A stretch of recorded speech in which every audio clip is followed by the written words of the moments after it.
খাঁটি তওবা করার নিয়ম। গোপনে জিনা করে ফেলেছেন? হারাম সম্পর্কে লিপ্ত ছিলেন? অনেক বড় গুনাহ হয়েছে? আসুন তওবা করে আল্লাহর পথে ফিরে আসি।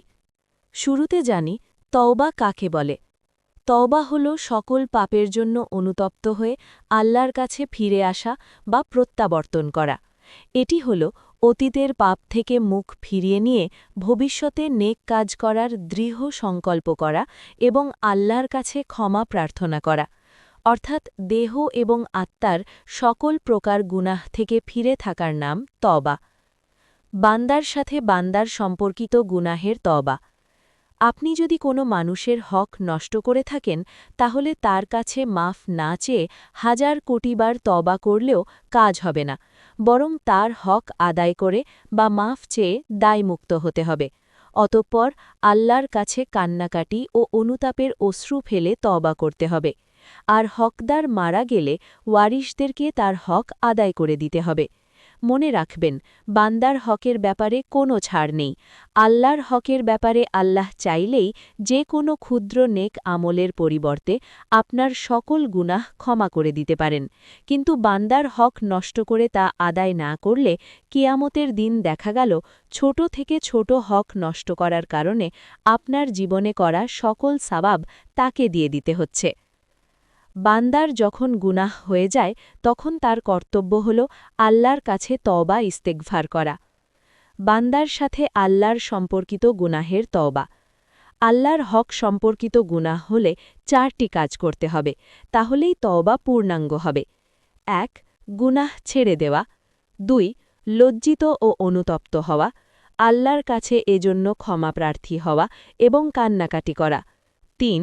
ভবিষ্যতে এই ধরনের গুনাহ না করার দৃঢ় সংকল্প করা। 4.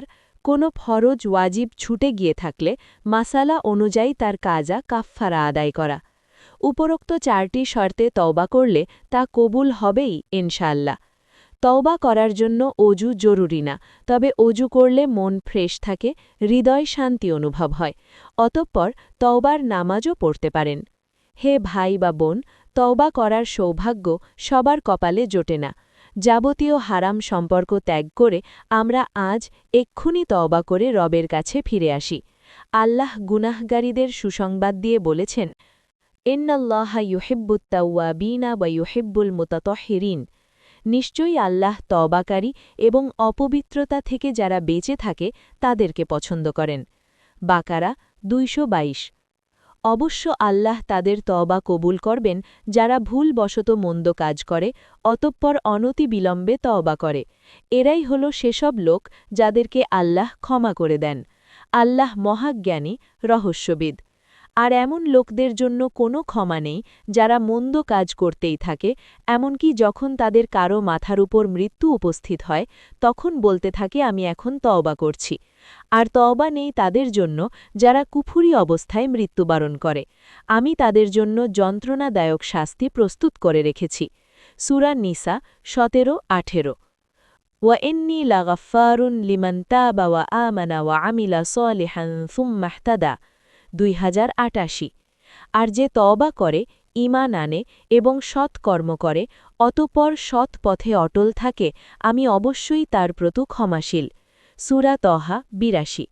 রাসূল বলেন, হযরত উবাদা বিন আবদুল্লাহ তার পিতা থেকে বর্ণনা করেন, রাসূল এরশাদ করেছেন, আত্তাইবু মিনায-যামবি কামান লা যামবা লাহু। গুনাহ থেকে তওবাকারী এমন যেন সে গুনাহ করেইনি। সুনানে ইবনে মাজা 4250।